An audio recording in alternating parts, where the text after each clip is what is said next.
The wondrous collection of Mel Burnkrant, delightful as it is serious business. It's not about Mickey Mouse. It's not about Disney. It's not about, hi kids.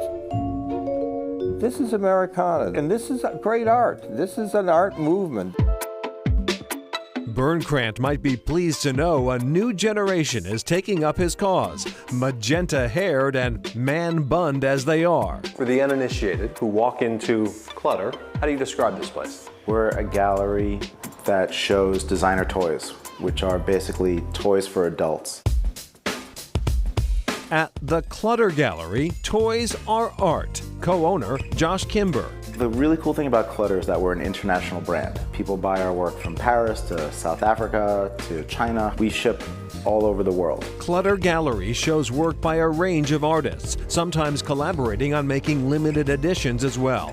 Josh and his wife, Miranda O'Brien, also host the annual 5 Points Festival, an international gathering of toy artists and vendors. Clutter Gallery also displays the couple's personal collection of art toys. Do you have personal favorites? Every toy that's in our collection is there because we love it. It runs the gamut too. It's like monsters and cute. It's a somewhat familiar story here in the Northeast. The faded old red brick industrial town finding new life with the blossoming of a creative economy. In Beacon, the culinary creativity is alive on Main Street, lined with bakeries and bistros, none more popular than Kitchen Sink Food and Drink, a tiny storefront eatery with a big following. The style of food we do here is very eclectic, and so it's really everything but the kitchen sink. Brian Arnoff is a local kid who has picked up awards for his innovative use of local ingredients, many of which come from his nearby farm. He never envisioned the town coming back the way it has. I didn't really spend any time on Main Street back then, but it wasn't a place that you really wanted to be. And now it's really transformed into a great walkable Main Street. You might want to head over to Zora Dora's for dessert. That's fantastic. That's absolutely fantastic. Thanks. What we do here is we make artisanal popsicles. They're all made by hand, whether they're dairy or non-dairy. They're all fresh fruit. We use local dairy, local fruit when it's in season, even local vegetables when they're in season also. That's amazing. Kudos to you, Ben. Thank you so much. I appreciate it. Lest you think Steven Astorino and his gourmet artisanal popsicles are a Johnny-come-hipply to this newly gentrified town, think again. Zora Dora opened 13 years ago, when much of the street was boarded up. Now we got all the yupsters from Brooklyn that came on up, and that's all right too. We take anybody here.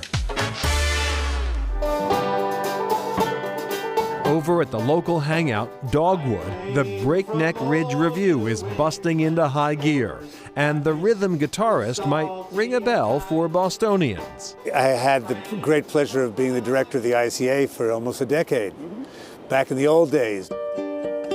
David Ross went on from Boston's Institute of Contemporary Art to lead the Whitney Museum in New York and the San Francisco Museum of Modern Art. But he was ready to get out of the high-speed lane. Very quickly, I fell in love with this place. You know, there have only been maybe 2 communities I've ever lived in that I felt at home in. One was when we lived in Cambridge, and I was working at the ICA, and then here. Ross was attracted by the area's wild beauty and surprisingly rich cultural scene. I'd kind of given up on the art world in many ways because I was getting a little cynical. And then up here, I met so many wonderful young artists that felt like re-energized. It didn't hurt that one of Ross's musical idols lived here. I got to meet him and fall under his sway. And then, of course, it was an opportunity for me to really pick up the musical side of my life and get serious about playing in a band.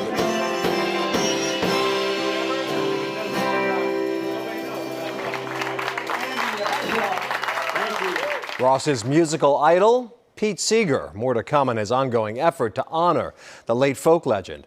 And his co-founder in the band is award-winning journalist Andy Revkin of the National Geographic Society. Some high-profile pickers in that group. And back to Kitchen Sink Restaurant. After remaining open through most of last year, the restaurant pressed pause on service. They're open now for private events and catering. Chef Brian Arnoff also has another restaurant in town, Myers Old Dutch. Coming up, drawing artists to Beacon.